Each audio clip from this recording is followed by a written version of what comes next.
Kita datang ke acara haul, ke acara tahlil, itu kan sebetulnya taat sama perintah Rasulullah Shallallahu Alaihi Wasallam. Kata Nabi, aktsiru dzikra hadzimil ladzat.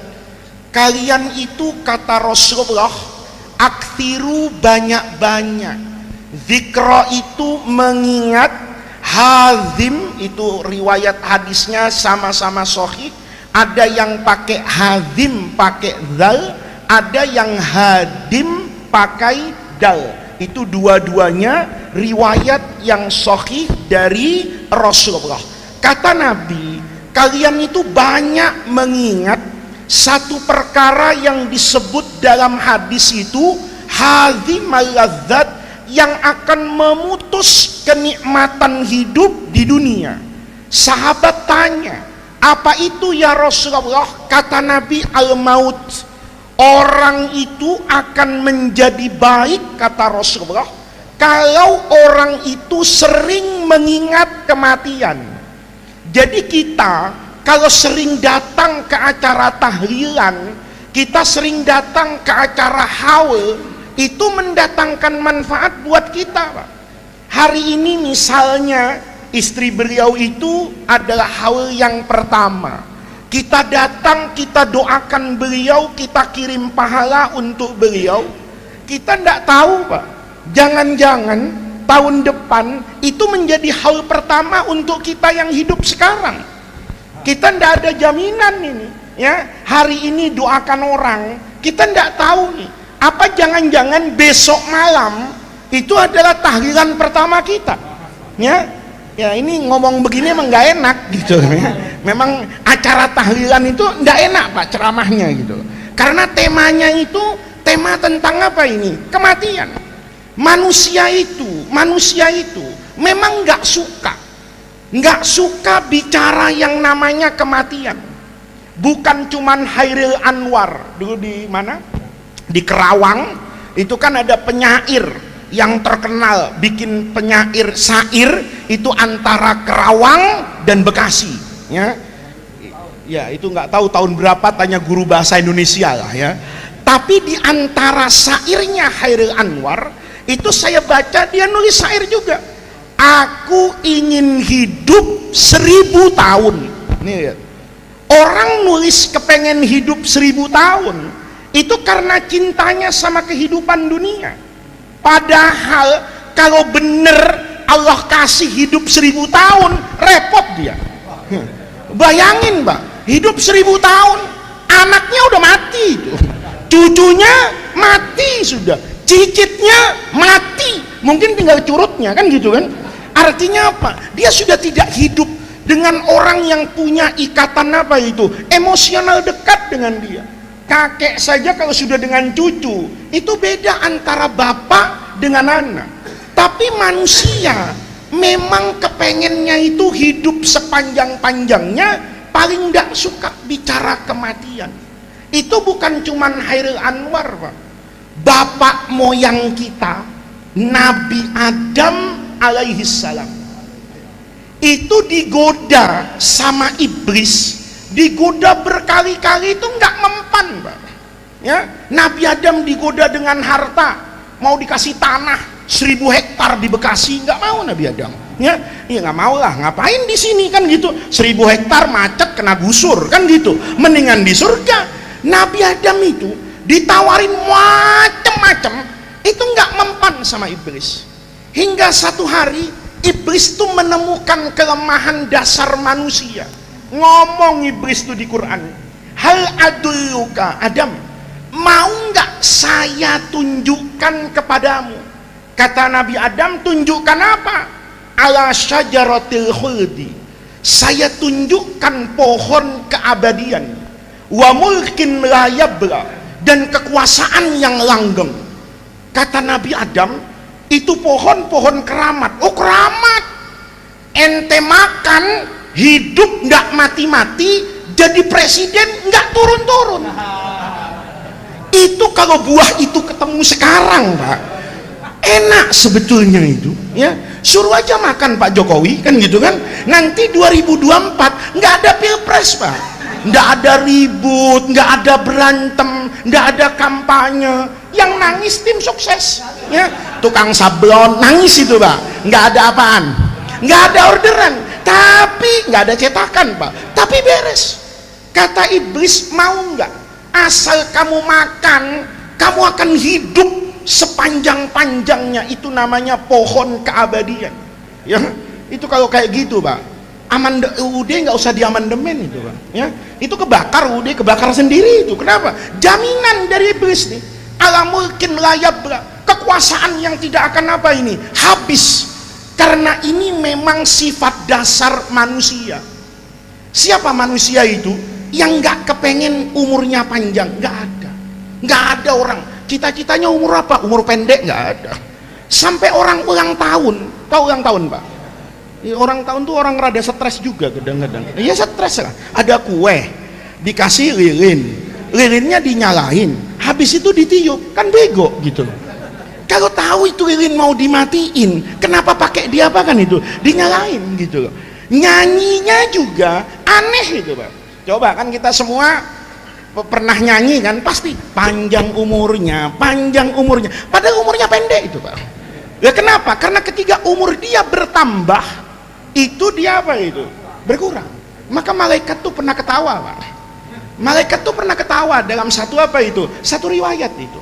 Ada kakek-kakek Pak, punya tongkat. Tongkatnya itu agak bengkok gitu. Maka dia datang ke pandai besi. Dia bilang sama pandai besi, kalau bahasa sekarangnya tukang las, ya kan? Dia datang ke tukang las, tolong ya, tongkat saya dilas yang kuat banget, jangan bisa apa ini, putus. Malaikat itu ketawa, kenapa? Karena waktu dia di tukang las sedang cari baja yang kuat, itu Allah sedang memerintahkan kepada malaikat tadi untuk nyabut nyawanya orang tadi. Artinya apa? Orang tuh memang semuanya Pak, biar tua nih, maaf ya yang tua-tua ya, saya kepengen, kalau saya udah tua enak pidatonya ini Pak, cuman karena saya masih agak mudaan, ini yang tua-tua nih.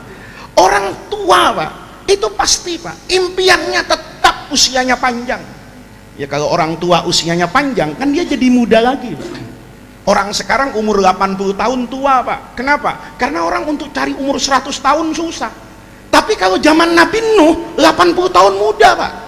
Kenapa? Nabi Nuh umurnya 1000 tahun. Yang tua-tua kepengen Pak, oh kalau umur sampai 1080 masih bagus nih, cari janda lagi kan gitu kan. Nah buat kawin lagi cocok ini, kenapa? Masih apa itu? Masih muda.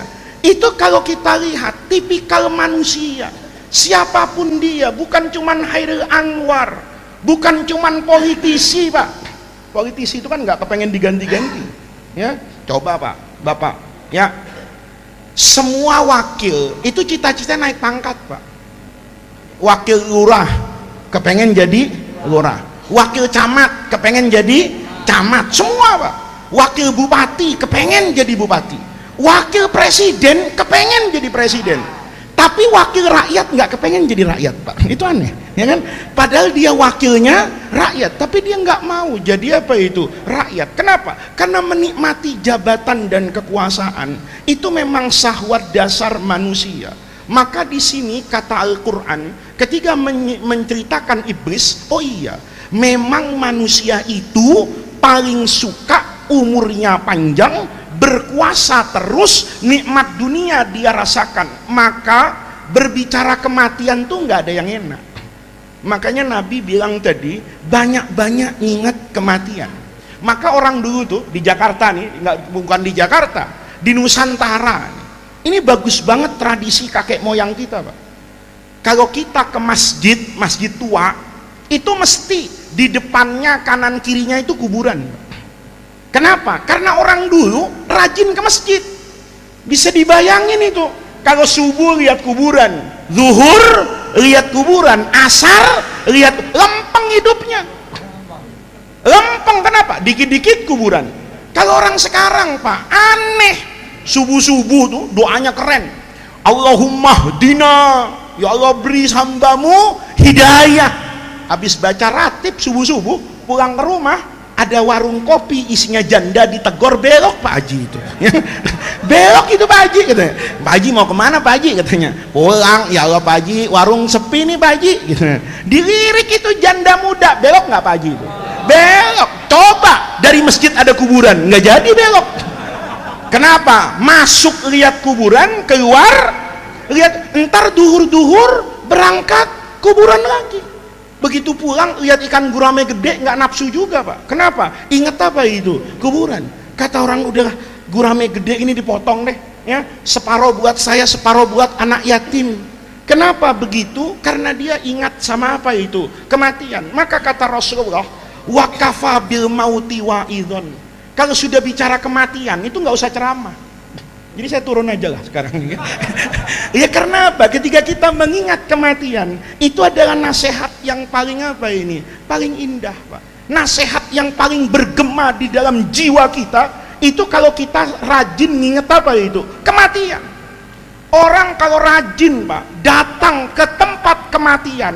Jadi kalau ada orang nih, kan sekarang tuh ada orang yang musuhin orang mati, yang musuhin kuburan.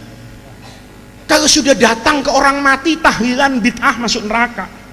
Kalau sudah ziarah kubur, musyrik bid'ah masuk neraka. Itu Islam Protestan tuh Pak, ya kan? Ada orang ke kuburan protes, ada orang tahlilan protes, ada orang mulutan protes. Itu kalau ada di Bekasi, KTP-nya tambahin Pak Haji, ya kan? Islam Protestan, Islam tukang protes. Orang tuh kadang-kadang salah persepsi dengan agama. Padahal yang namanya kuburan itu sarana paling hebat untuk menyadarkan apa ini? Orang. Bukan cuman kita. Sayyidina Utsman dulu. Sayyidina Utsman bin Affan radhiyallahu anhu. Ini orang soleh banget Pak. Soleh, cinta Quran. Ini sahabat Nabi yang jadi khalifah, yang umurnya panjang itu Sayyidina Utsman. Sayyidina Abu Bakar itu meninggal umurnya sama dengan Rasulullah 63. Sayyidina Umar juga sama. Sayyidina Ali nanti lebih muda. Tapi Sayyidina Utsman umurnya panjang Pak. Lebih dari 80 tahun. Panjang, kaya, dihabiskan untuk apa ini? Ibadah kepada Allah. Ini orang Pak. Waktu tuanya itu sama anaknya nggak boleh ke masjid Pak. Udah babe jangan jemaah ke masjid. Emang kenapa? Jauh jalannya be, capek katanya.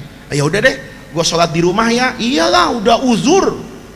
Besok-besok dibalikin sama anaknya ke masjid lagi Pak. Kenapa? Dia nggak ke masjid, sholat di rumah, anaknya nggak tahan. Kan dia harus berjamaah Pak. Kata bapaknya nih, lu kalau ngelarang gua ke masjid, lu juga jangan ke masjid. Biar kita bisa sholat berjamaah. Berjamaah di rumah Pak. Nanti dibalikin sama anaknya. Kenapa? Hari pertama diajak sholat di rumah, sholat isya Pak. Itu 1 rakaat belum ruku subuh. Bayangin, sholat isya 1 rakaat belum ruku Pak, subuh. Orang Jati Asih juga begitu, ya kan? Ya gimana nggak begitu, sholat isyanya jam 4 kan gitu kan, ya pulang dari kantor dari Jakarta capek dan ntar dah sholatnya masih jam 10, jam 11, 12 tidur dia.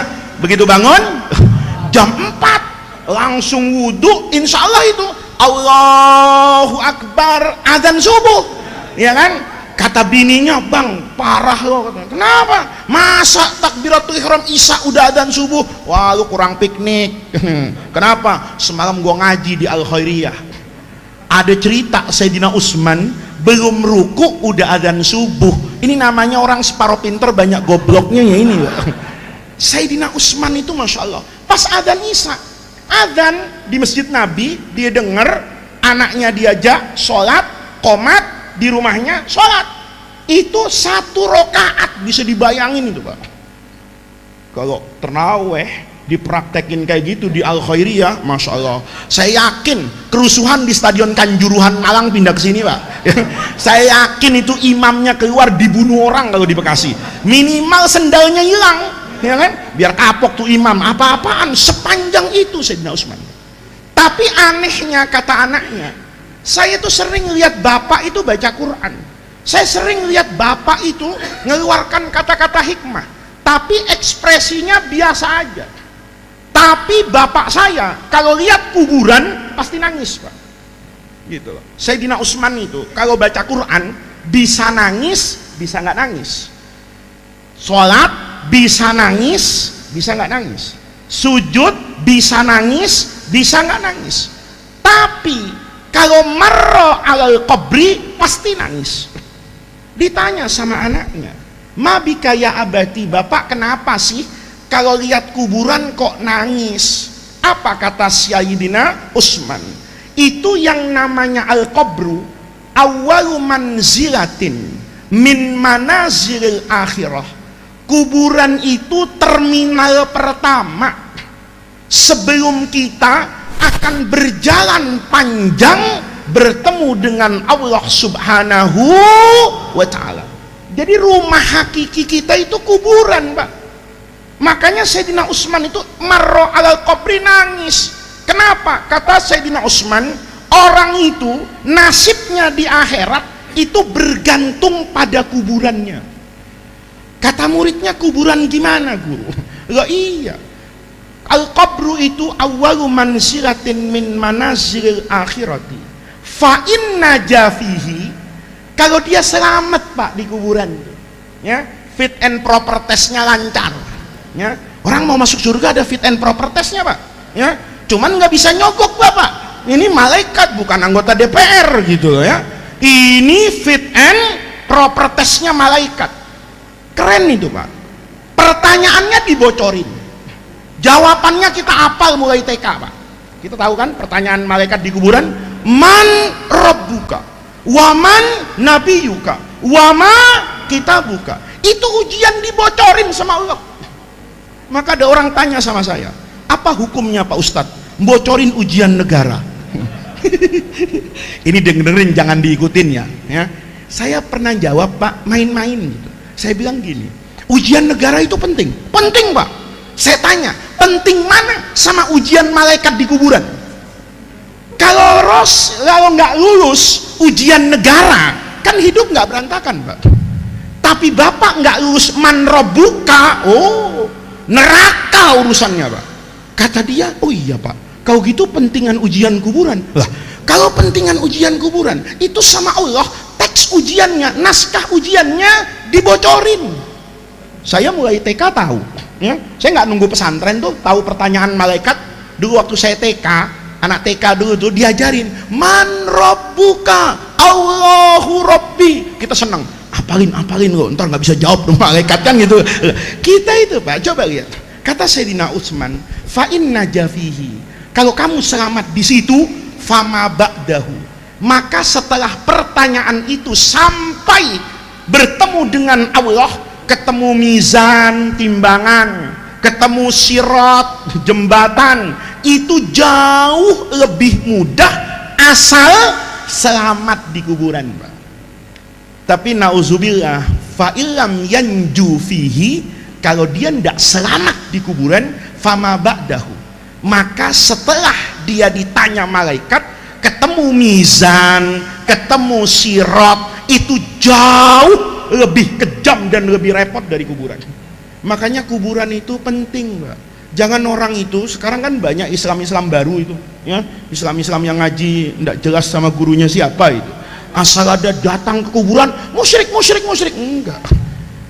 Imam Syafi'i itu punya guru perempuan, Pak, zuriyah Rasulullah syarifah, namanya Sayyidah Nafisah. Di Mesir itu terkenal, disebut Nafisatul Ilmi, karena ilmunya itu hebat.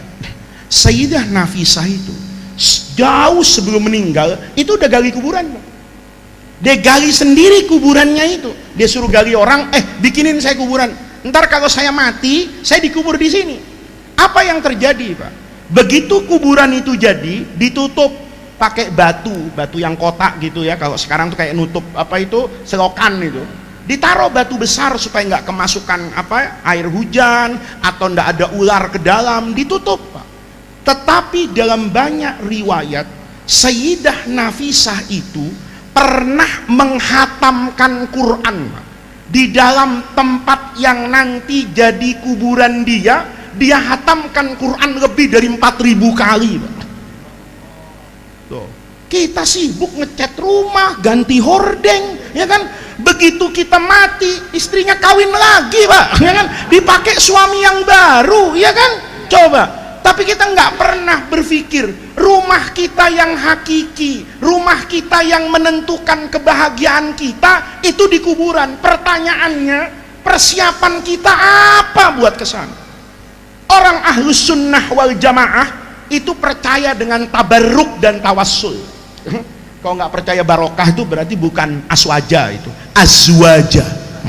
Ya, beda, Pak. Kalau kita aswaja, ya, kalau orang aswaja ahlus sunnah itu percaya, Pak, dengan yang namanya barokah, bahwa Allah menciptakan al barokah. Kadang Allah ciptakan barokah itu Allah tempelin pada waktu, kan ada waktu yang barokah, Pak, kayak Lailatul Qadar, satu malam khairun min alfi syahrin. Berarti waktunya apa itu? Berkah. Ada yang berkah itu tanahnya, Pak. Bapak sholat di Mekah itu, sholatnya cuman 1 rakaat, tapi sama dengan 100.000 rakaat di Al Khairiyah ini. Coba Al Khairiyah jadi tanah suci, penuh masjid ini, Pak. Ya, musola ini penuh ini. Ya, itu namanya barokah pada apa itu? Pada tempat. Ada barokah itu pada tangan, Pak, pada orang. Kayak misalnya Nabi Khidir, namanya Khidir Khodro, melambangkan hijau. Di mana ada Nabi Khidir itu sejahtera, Pak. Berarti kalau bapak-bapak nggak sejahtera, kampung ini nggak pernah kedatangan Nabi Khidir, Pak. Ya, Rasulullah itu tangannya barokah, Pak. Ludahnya Nabi barokah. Ada hadisnya, Pak. Orang yang minta ludah, tahu kan? Dulu saya itu waktu kecil, asal ada orang alim sama bapak saya, suruh mangap saya. Maaf, gitu, nggak apa-apa. Orang alim dulu, bapak nggak usah diudahin saya, Pak, ya kan? Barokah belum tentu corona pindah, kan gitu kan? jangan orang saya nggak ada barokahnya, tapi dulu barokah itu ada ajarannya dari Rasulullah. Ada ajarannya. Bapak baca di dalam banyak kitab apa itu? Hadis itu. Ya, Nabi satu ketiga itu lapar. Kelihatan Nabi itu kalau lapar. Cuman Nabi kalau lapar itu nggak menunjukkan laparnya. Kalau Ustadz sekarang nunjukin, masuk masjid lemes gitu. Kenapa Pak Ustadz? Yang ngajar gua dari asar, belum sempat makan. Oh, belum makan nih Pak Ustadz. Ditunjukin. Kalau Nabi enggak. Cuman sahabat punya apa itu? Punya feeling. Ini kayaknya belum apa ini? Belum makan. Maka Jabir bilang sama bininya, ini Rasulullah belum makan. Masak ya di rumah. Nanti habis pengajian Rasulullah kita ajak kemana itu? Ke rumah kita. Kata istrinya, beres, kita coba cek dapur. Maka istrinya tahu kalau Rasulullah itu tidak pernah mau makan sendirian. Nih, kalau kiai sekarang biasanya duren montongnya dibawa masuk ke rumah, Pak, ya kan? Jemaahnya bodo amat, loh, kan itu dapat baunya doang. Kalau Nabi nggak bisa. Nabi itu tidak pernah bisa makan sendirian, karena Nabi ngomong kan, makanan satu orang tuh sebenarnya cukup untuk 2 orang. Berarti kalau makan 1 orang dimakan sendiri, kata Nabi, itu serakah. Makanan 2 orang cukup untuk 3. Maka Nabi tidak pernah dalam hidupnya itu mau makan sendirian. Istrinya Sayyidina Jabir tahu, maka dia masak. Kemampuan dia 10 orang. Pesan nama suaminya nih, Bang, ntar habis pengajian kasih tahu sama Nabi, kita undang makan, ajak aja teman-temannya Nabi, tapi ingat ya, jangan malu-maluin gue. Kata siapa ini? Bininya. Kenapa? Ini masakan cuman cukup untuk 10 orang, ya. Kalau lebih dari 10 orang malu kita. Rotinya pas 10, ya kan? Mangkoknya pas 10. Kalau datang lebih nggak enak. Kata siapa ini? Bininya. Ngomong Jabir di masjid, ya Rasulullah, istri saya masak, kita makan rame-rame. Baru mau jelasin rame-ramenya 10, Nabi udah pengumuman di masjid.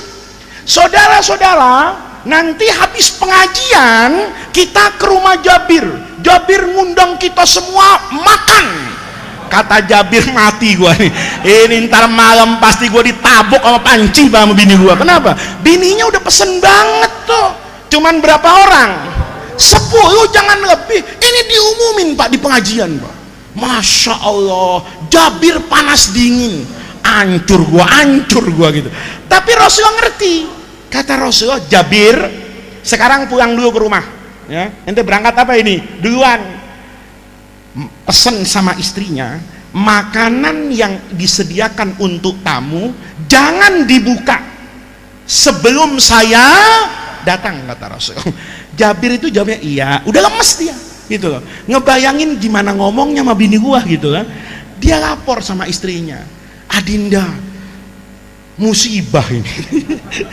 Musibah gimana katanya? Rasulullah ngumumin semasjid. Lo nggak bilang, baru mau ngomong, Nabi lebih cepat dari itu. Musibah kita ini. Kata bini, ya udahlah, besok kita seminggu nggak usah keluar rumah, ya kan? Kenapa? Ya orang mungkin ngomongin kagak tahu diri, miskin pakai ngundang orang, kan begitu tak? Ini bapak-bapak, apa yang terjadi? Setelah datang itu, Nabi bilang, mana makanannya Jabir? Ini ya Rasulullah, dibuka tuh, ya nasi kebuli senampan itu. Sama Nabi diapain? Diludahin. Puh. Jabir ngeliat. Kata Jabir, gimana Rasulullah? Sekarang semua suruh ngambil nasi ini, suruh bawa piring masing-masing. Kata Jabir, aneh, tiap ada orang ngambil roti, rotinya ada lagi, Pak. Jabir ngeliat tuh dengan mata kepalanya, aneh, aqua diambil satu, langsung begitu diangkat ada lagi. Karena Jabir nggak tahu kalau Nabi pakai GoFood itu dari surga, ya kan? Gojeknya antri tuh, Israel, Israfil, malaikat, Ridwan semua itu. Kata Jibril, lo kerja bakti hari ini, ya kan? Semuanya baris dari rumah, dari meja makannya Jabir sampai kemana itu? Surga, malaikat semua, Pak. Oper-operan makanan, Pak. Begini. Itu tandanya tangannya Rasulullah penuh dengan apa itu? Barokah. Nah, begitu dimakan karena ada ludahnya Rasulullah, itu menjadi wasilah. Mudah-mudahan makanan itu bukan cuma ngenyangin, tapi juga jadi obat. Nah, kita Ahlus Sunnah itu kan percaya sama yang namanya barokah, sama yang namanya wasilah. Ini, ya, ini penting, Pak. Tradisi orang soleh dulu itu sebelum mati wasiat semua yang terkait dengan kuburan. Nih, kita mohon maaf ya, Bapak kan tahu orang itu kalau nanti nih sudah selesai disolatin nih biasa gampang, Pak, ya, ngafanin, nyolatin, banyak lah itu. Tapi yang mau masuk ke dalam liang kubur itu belum tentu orang soleh, Pak. Bapak jangan pasrah sama tukang gali kubur gitu loh. Kan banyak orang sekarang tuh kalau sudah urusan dalam kuburan itu diserahkan sama tukang gali kubur. Ya tukang gali kubur tergantung upahnya, Pak. Kata tukang gali kubur, pokoknya ini kuburan gua gali sampai nguruk 1 juta. Ahli warisnya nawar 200.000 boleh nggak? Ya mungkin nawar gimana, deal lah. Ya udahlah 300 nggak apa-apa. Namanya dibayar segitu, Pak. Mungkin jenazah asal taruh aja itu. Hati-hati bapak-bapak. Makanya soal kuburan itu Rasulullah itu hati-hati. Orang ngubur malam dulu, Pak, itu hukumnya makruh, Pak. Itu hukumnya makruh. Hadisnya banyak di Bulughul Maram itu. Kata Nabi itu, jangan kamu kubur mautakum bilaili illa antatarru. Kenapa? Karena kalau malam-malam takutnya jenazah ini nggak mendapatkan apa yang seharusnya dia dapatkan. Bapak bisa bayangin tuh ada orang malam-malam dibangunin, suruh jahit kain kafan. Kain kafan kan kalau orang Indonesia rapi, Pak, dijahit. Dia dibangunin jam 1:30 malam, ngantuk-ngantuk di staples, ya kan? Ya, di staples, di lakban. Kasihan jenazahnya. Masuknya pakai apa ini? Lakban. Tapi kalau malam-malam bisa dijahit sempurna, ya nggak makruh. Kalau malam-malam yang sholat banyak, yang nguburin juga banyak, yang nalkinin juga ada, itu nggak makruh. Tapi itu menunjukkan bahwa Nabi itu menaruh perhatian ke kuburan. Nanti orang itu begitu masuk liang kubur, itu kan ada doanya, Pak. Bismillahi wado'naka wa ala millati rasulillahi salamnaka. Nih, Pak, kalau bukan orang soleh repot. Maka dulu bapak-bapak, hatta ummul mukminin sayyidatuna Aisyah radhiyallahu anha itu pesen banget itu. Nanti kata istri Nabi ini, Pak, ya, istri Nabi ini, kita kan nggak ada hubungan sama Nabi kecuali Nabi Adam gitu. Ini istrinya Rasulullah, Pak. Istri Nabi yang paling banyak meriwayatkan hadis lebih 2000. istri Nabi yang paling banyak ilmunya dari Rasulullah Shallallahu Alaihi Wasallam, istri Nabi yang terkenal paling alimnya perempuan yaitu istrinya Nabi yang bernama Ummul Mukminin Aisyah. Tapi sebelum meninggal wasiat dia. Beliau itu meninggal tahun 58 Hijriah. Abu Hurairah sahabat Nabi ini ya, itu meninggal tahun 59 Hijriah. Wanti-wanti Aisyah itu. Kata beliau, nanti kalau saya mati, tolong ya, yang nyolatin itu Abu Hurairah. Karena waktu itu sahabat Nabi sudah banyak yang tidak ada, dicari yang ilmunya paling banyak nih, hafalan hadisnya ini. Siapa? Abu Hurairah. Wanti-wanti, nanti yang masuk ke liang lahat itu, naroh jenazahnya, itu Abu Hurairah. Itu semua orang soleh, Pak, selalu berwasiat kayak gitu. Bahkan ini cucunya Sayyidina Abu Bakar radhiyallahu anhu, itu Abdullah ibni Az-Zubair, anaknya Zubair bin Awam. Zubair itu suaminya Asma. Asma itu kakaknya Aisyah. Jadi Asma itu anaknya Sayyidina Abu Bakar yang lebih tua dari Ummul Mukminin Aisyah. Punya anak namanya Abdullah nih, berarti cucunya Sayyidina Abu Bakar. Waktu perang sama panglimanya Bani Umayyah itu ya, itu kemudian kan Mekah yang dilempar pakai manjanik, Ka'bah kebakar, itu perebutan kekuasaan di Mekah antara Abdullah bin Zubair dengan dinasti Muawiyah ini yang ada di Damaskus. Singkat cerita, pasukan Bani Umayyah ini terlalu kuat untuk dibendung. Maka Abdullah bin Zubair itu tahu kalau hari ini kayaknya dia akan lepas dari kekuasaan Mekah dan tidak mustahil dia mati. Maka pagi-pagi dia menghadap ini ke ibunya Sayyidatuna Asma. Nih, Asma itu Pak, perempuan tapi hebat Pak. Ini perempuan yang menjaga Rasulullah dengan Sayyidina Abu Bakar waktu hijrah dari Mekah ke Madinah. Bapak kalau mau tahu hebatnya Asma, mudah-mudahan tahun ini bisa umroh ya. Begitu sampai di Mekah minta antar Pak sama orang sana ke Gua Thaur. Jarang orang umroh, paling diantarnya ke Gua Hira, tempat turunnya wahyu. Kalau Gua Thaur itu tempat Nabi bersembunyi, jauh jaraknya. Kata Sayyidina Abu Bakar, karena anak yang besar itu perempuan semua, kata Sayyidina Abu Bakar, Asma, kamu bertanggung jawab urusan keamanan dan logistik saya dengan Nabi.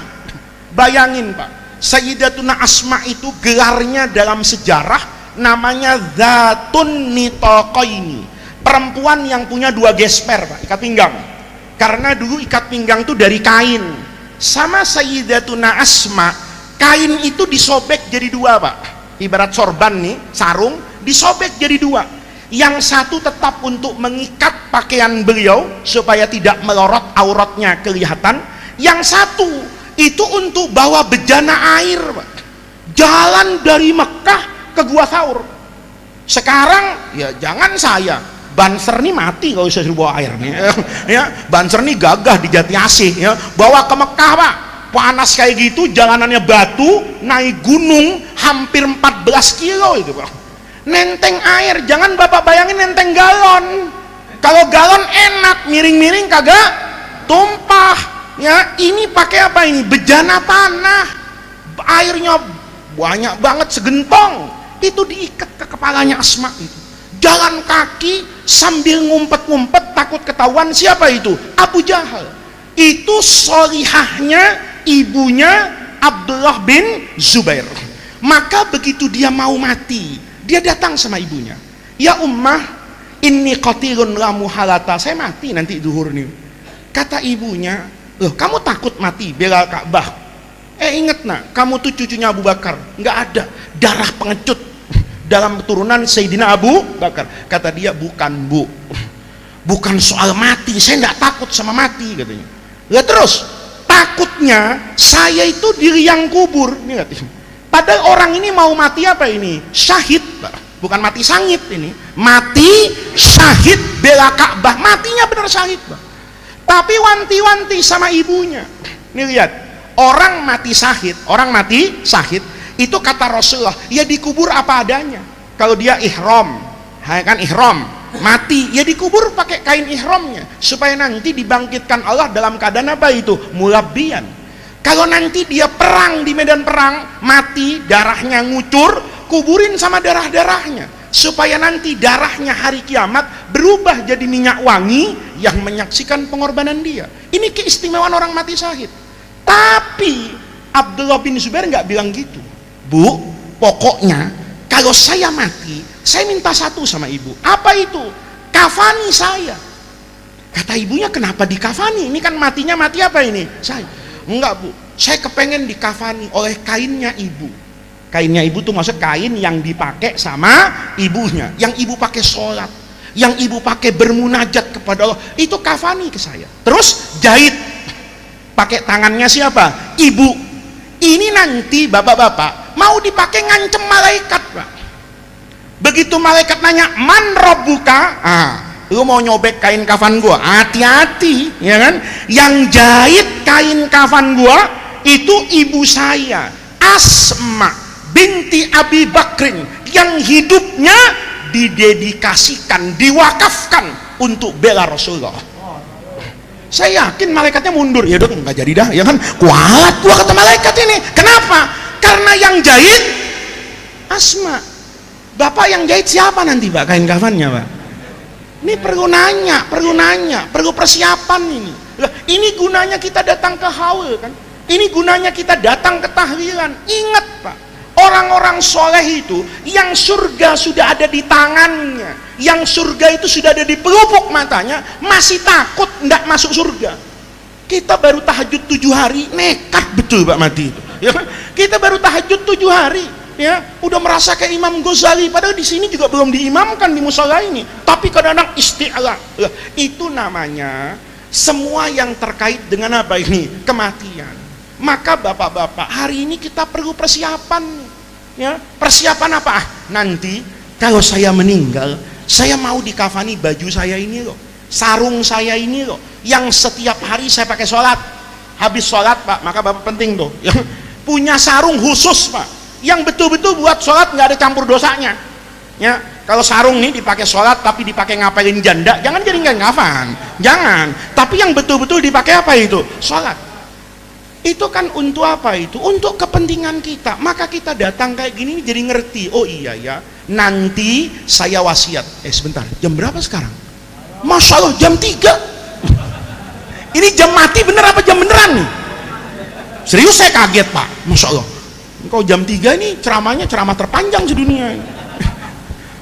Bapak-bapak, ini yang penting. Jadi kita datang kayak gini nih, ingat urusan kuburan. Yang kedua, almarhum seneng banget ini.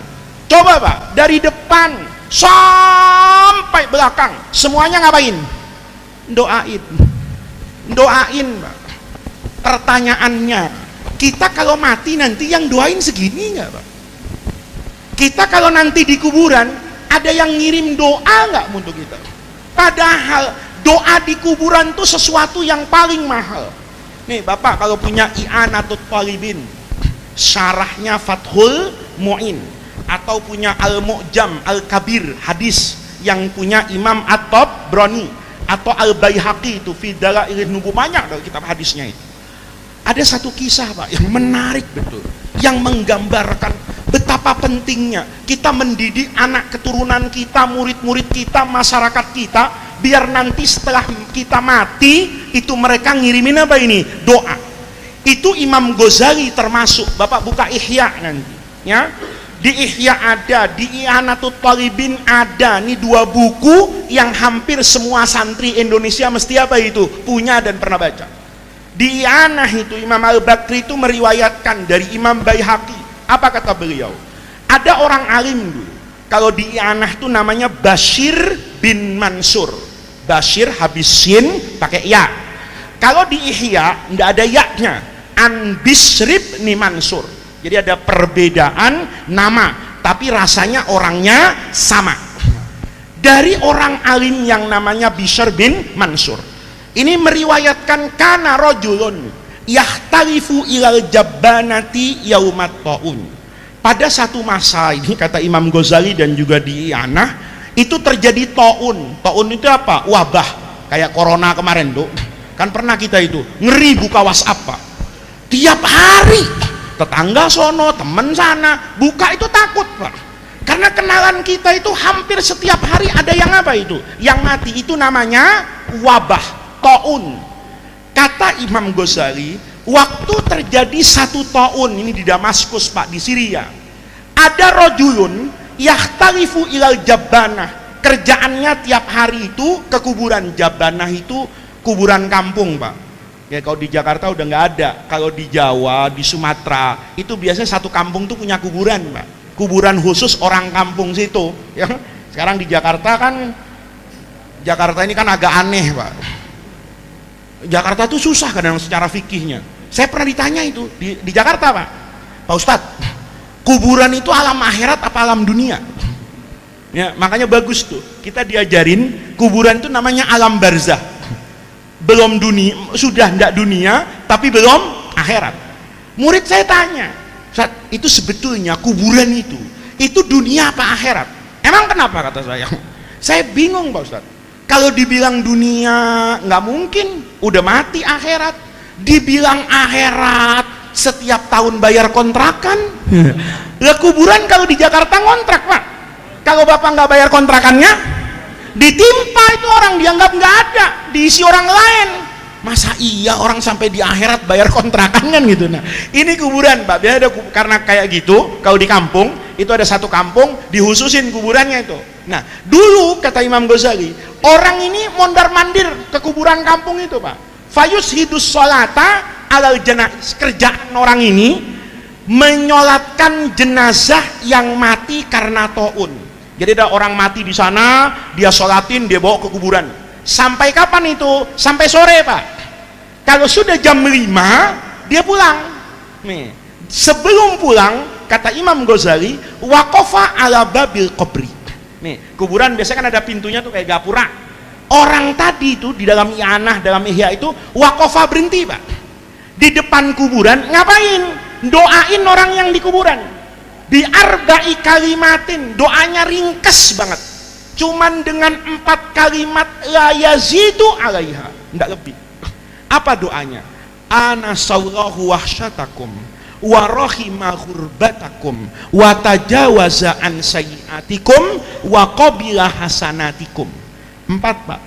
Ana sallahu wahsyatakum, mudah-mudahan Allah itu menjadi Anis, sahabatmu, bukan Anies Baswedan ya kan, ntar Bapak bilang pilpres kayak gini. Anis itu sahabat.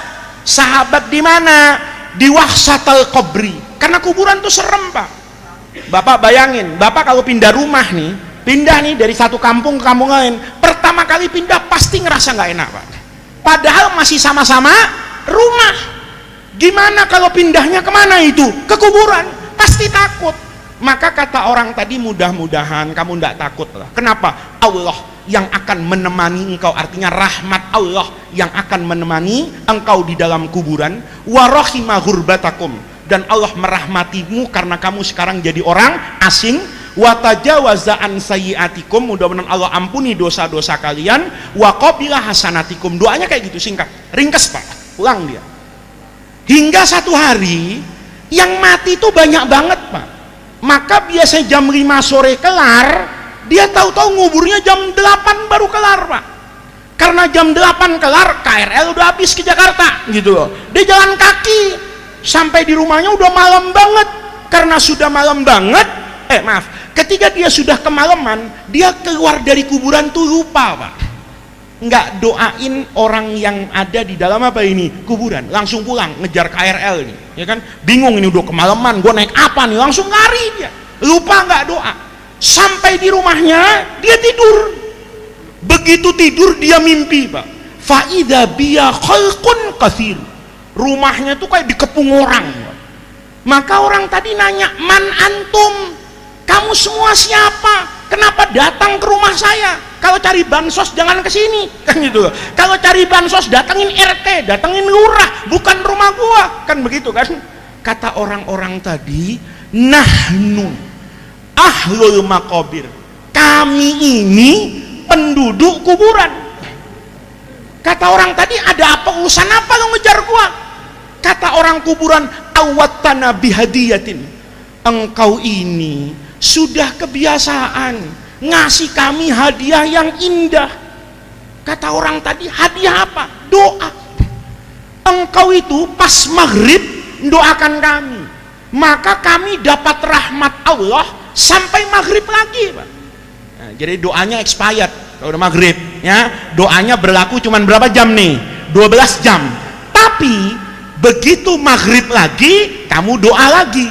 Jadi rahmatnya diapain tuh? Diperpanjang.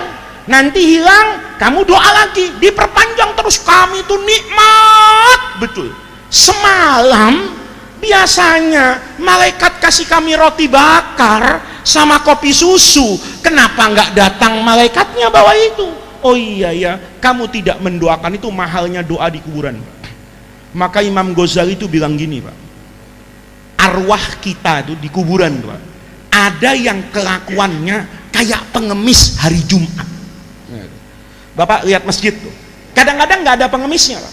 Tapi kalau Jumatan biasanya ada pengemis, Pak. Banyak masjid kayak gitu di kota itu. Kalau hari Senin, Selasa, Rabu, Kamis tuh nggak ada pengemis. Tapi begitu Jumatan banyak. Arwah kita, nauzubillah, jangan kayak gitu, Pak. Arwah kita itu kelakuannya ada kayak pengemis hari Jumat, Pak. Jadi kalau Jumat pagi itu arwahnya kabur dari kuburan, Pak. Semuanya datang ke masjid. Ada satu, Pak, yang nggak ikut ke masjid. Dia ngopi di Starbucks kuburan. Dia ngopi di Starbucks kuburan, asik banget dia minum kopi. Kata temen-temennya, lu nggak ikut ke masjid? Kagak, gua mayat kaya. Emang lu fuqara wal masakin, orang miskin ngemis. Itu ngemis apa, Pak? Ngemis doa. Karena yang kayak pengemis nih, anaknya nggak pernah doain, keluarganya lupa, muridnya lupa, tetangga nggak ingat. Begitu hari Jumat dia seneng karena khotibnya baca doa tuh, Pak, ya. Doa yang membangunkan tidur kita, ya. Saya itu sudah pensiun, Kiai, dari Jumatan saya nggak pernah mau jadi khotib Jumat. Kenapa? Sakit hati saya, ya. Kalau Jumatan itu begitu innal hamdalillah, itu jamaah asik banget tuh, kepalanya nunduk semua. Ngapain? Tidur. Anehnya nih, aneh, Pak, aneh banget. Kalau sudah Allahumma ghfir, kepalanya tuh ngangkat, Pak, nggak pakai dibangunin, nggak pakai lama. Anehnya matanya langsung seger, Pak. Maka kalau di sini nih, di kampung ini ada orang susah tidur, nggak usah ke dokter, buang-buang duit. Kalau susah tidur gampang, Jumatan, ya. Asal Jumatan, yang belum bayar kontrakan tidur, ya kan? Yang utangnya banyak tidur. Itu Bapak, ya. Nanti kalau sudah Allahumma ghfir lil muslimina wal muslimat wal mu'minina wal al ahya'i minhum wal amwat, seneng dia. Alhamdulillah, akhirnya dapat gua doa. Kenapa? Al ahya'i minhum, gua amwat nih. Tapi yang di Starbucks kuburan, Pak, Masya Allah, dia makan nasi uduk, ada ketan, kopi, teh tubruk, lengkap, Pak. Kenapa? Ngapain gua ngemis ke masjid? Tiap 5 waktu anak saya kirim doa sama saya. Tiap 5 waktu cucu saya kirim doa buat saya. Tiap 5 waktu jamaah mushola kirim doa buat saya. Ini Bapak pikirin, Pak, jangan jadi orang jahat, Pak. Nanti nggak ada yang mau doain Bapak. Nauzubillah, begitu mati, alhamdulillah, ya kan, hilang musuh gua satu nih, yang ngomongnya tajam bener. Kalau udah maki-maki orang, bukan cuman hati yang sakit, tulang kering nyilu, bayangin lu. Itu Bapak. Jadi kita datang ke acara seperti ini, kita jadi ingat bahwa masa depan kita itu nanti adalah kuburan. Maka makmurkan hidup kita dengan semua sarana dan prasarana yang bisa membangkitkan rahmat Allah turun kepada kita kelak kita di alam kubur. Jadi malam hari ini tidak boleh Bapak bilang, oh, nah, datang tahlilan enak yang mati. Enggak. Yang meninggal dapat rahmat Allah, kiriman doa dari kita. Yang hidup dapat pelajaran seperti yang diajarkan oleh Nabi. Nabi itu kalau ngelihat jenazah doanya singkat, Pak. Allahummarhamni idza sirtu ila ma sara ilaihi. Ya Allah, rahmati, ya kata Nabi itu, rahmati aku sebagaimana engkau rahmati jenazah itu, dan satu hari nanti aku pasti seperti jenazah itu. Kalau sekarang saya doakan almarhum, mudah-mudahan saat kita almarhum kita juga didoakan oleh orang. Jadi bapak-bapak, itu hikmah kita berkumpul di musola ini, hikmah kumpul di majelis ini. Jangan lupa nanti pulang periksa anaknya, periksa istrinya, bisa nggak anaknya mimpin tahlil. Pak, anak itu Pak, itu yang utama. Tetangga itu sponsor Pak, ya. Ini enggak, kadang-kadang kalau tahlilan yang serius tetangga, yang di rumah pusing mikirin snack gitu kan, kurang apa enggak, padahal yang utama yang doa siapa? Anak. Jadi kalau mau bikin acara, beresin semuanya Pak. Pas waktu tahlil semuanya sudah khusyuk berdoa. Snacknya udah dihitung Pak. Ini saya ngundang 100, jangan kayak Jabir tadi, ya kan? Rasulullah nggak ada soalnya di sini kan gitu kan. Kalau ngundang 100, siap 150. Aman, doa. Itulah tujuan kita memperingati haul dan mendoakan. Mudah-mudahan Allah jadikan jam'ana hadza jam'an marhuma wa tafarruqana mim ba'dihi tafarruqan ma'suma. Mudah-mudahan hadirnya kita di majelis ini membawa rahmat untuk almarhum dan almarhumah, membawa rahmat untuk semua orang-orang yang telah mendahului kita. Mudah-mudahan hadirnya kita di majelis yang baik ini menjadi tawassul dan wasilah kita untuk mendapatkan khairat dunia wal akhirah. Mudah-mudahan Allah subhanahu wa ta'ala senantiasa merahmati dan membersamai kita semua.